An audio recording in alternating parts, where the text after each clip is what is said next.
देते, सदन में बोलने का उनको अवसर तक नहीं मिलता है।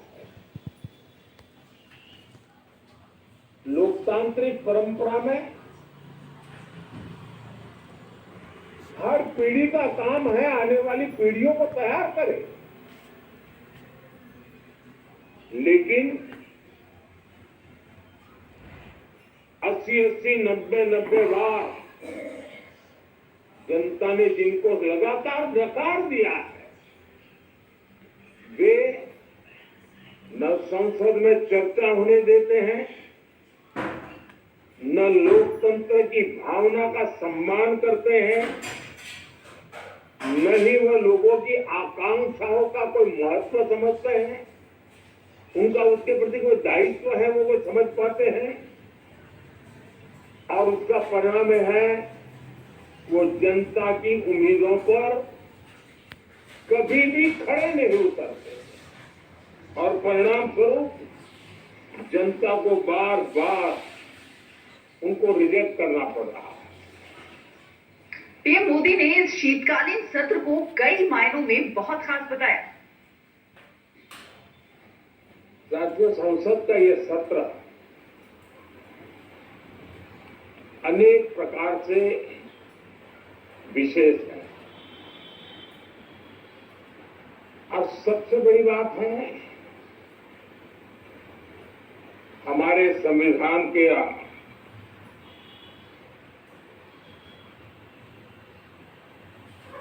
75 साल की यात्रा, 75वें साल में उसका प्रवेश, ये अपने आप में लोकतंत्र के लिए एक बहुत ही उज्ज्वल अवसर है। और कल संविधान सदन में सब मिलकर के इस संविधान के 75वें वर्ष की उसके उत्सव की मिलकर के शुरुआत करेंगे। और सदन की कार्यवाही की बात की जाए तो लोकसभा की कार्यवाही शुरू होने के साथ ही 12 बजे तक के लिए स्थगित कर दी गई। सदन की कार्यवाही वर्तमान सांसद वसंतराव बलवंतराव चौहान और एसके नूरुल इस्लाम को श्रद्धांजलि देने के बाद स्थगित की गई।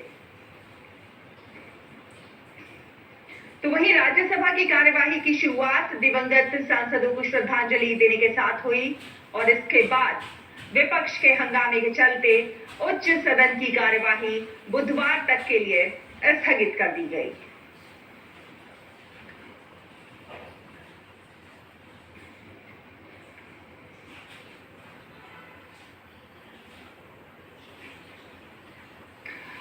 और इसी पर ज्यादा जानकारी के साथ हमारे संवाददाता ऋषि कुमार हमारे साथ जुड़ गए हैं। ऋषि,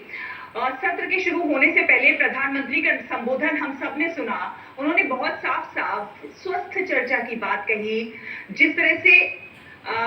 कामकाज को आगे बढ़ाया जाए, किस तरह से इसको और प्रोडक्टिव बनाया जाए सत्र को, उसके लिए उन्होंने अपील की लोगों से। लेकिन उसके बाद भी आप देखिए विपक्ष का रवैया नकारात्मक ही नजर आ रहा है।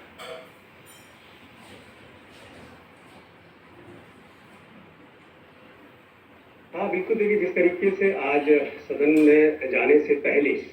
सत्र की शुरुआत में हम जानते हैं कि प्रधानमंत्री मीडिया को संबोधित करते हैं, और इस बहाने वो सभी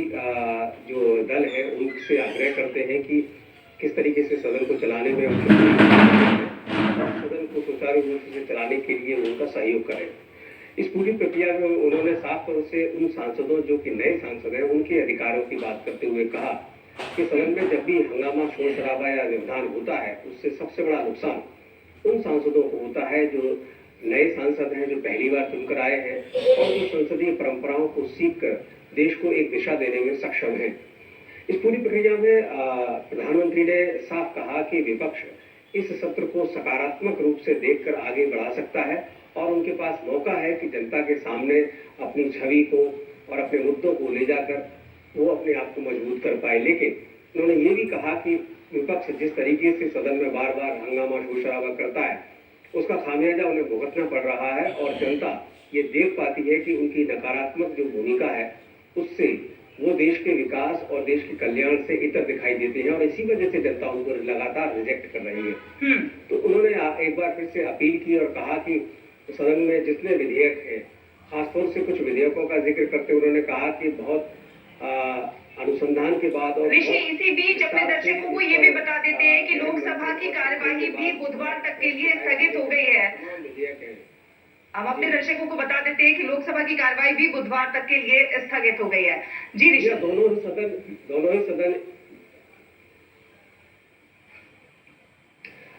ही सदनों में जिस तरीके से राज्यसभा में हमने देखा कि वहां पर जो निवर्तमान जो सांसद थे उनको श्रद्धांजलि देने के बाद जो अति महत्व के मुद्दों के तहत जो शून्यकाल है एक तरीके से राज्यसभा में, उसमें सभापति ने कोशिश की कि उन मुद्दों को उठाने के लिए सांसदों को अवसर दिया जाए, लेकिन वहां पर भी एक तरीके से विपक्ष के नेता प्रतिपक्ष ने अपनी बात रखते हुए कुछ मुद्दों को उठाया जिससे समूचा विपक्ष शोर शराबा और हंगामा करने लगा, जिससे कि सदन की कार्यवाही परसों यानी कि चूंकि कल संविधान दिवस है, इस वजह से संसद की दोनों सदनों की कार्यवाही नहीं हो रही है, इस वजह से उसको परसों तक के लिए स्थगित कर दिया गया। और यही स्थिति लोकसभा में बनी। पहले तो लोकसभा 12 बजे तक के लिए स्थगित इसलिए हुई क्योंकि 2 वर्तमान सांसदों को श्रद्धांजलि दी गई थी और उनके सम्मान में ये 12 बजे तक के लिए स्थगन किया गया था। लेकिन बाद में वही स्थिति जो राज्यसभा में देखने को मिली वही लोकसभा में स्थिति हुई और एक बार फिर से विपक्ष के हंगामे के चलते वहां पर भी जो है गतिरोध देखने को मिला। अब देखना होगा कि आज पहला दिन है और विपक्ष ने जो अपनी रणनीति अपनाई है जिसमें कि उन्होंने गतिरोध को चुना है, तो ऐसे में पूरी परिस्थिति में जब एक दिन बाद सदन के दोनों सदनों में जब कार्यवाही शुरू होती है तब क्या स्थिति बनती है। लेकिन कल का दिन बेहद महत्वपूर्ण है। हम जानते हैं कि 75वें जो हमारी वर्षगांठ है, जो संविधान को अंगीकार करने का जो दिवस है 26 नवंबर, उसके लिए बहुत यादगार पल है। तो उसके लिए कल हम देखेंगे कि कार्यक्रम के जरिए अलग अलग सांसदों के द्वारा, अलग अलग पार्टियों के द्वारा और प्रधानमंत्री से लेकर सभी लोग इस पर अपना पक्ष भी रखेंगे। तो कल का दिन चूंकि दोनों सदनों में विधायी कार्यों की सूची में नहीं है, लेकिन परसों जब सदन शुरू होगा तब देखना होगा कि विपक्ष किस एजेंडे के साथ आगे बढ़ता है। बिल्कुल, कल की क्या कुछ खास तैयारियां हो रही हैं उसके बारे में भी बताइए।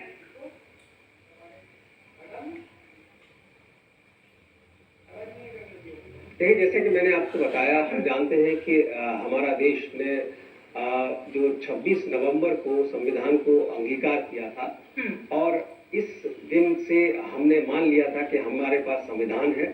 और इस संविधान के जरिए अब हमें इसको जब स्वीकृति देंगे, यानी कि जो 26 जनवरी को जब हमने इसको देश पर लागू किया था, लेकिन स्वीकार हमने 26 नवंबर को ही कर लिया था और इसको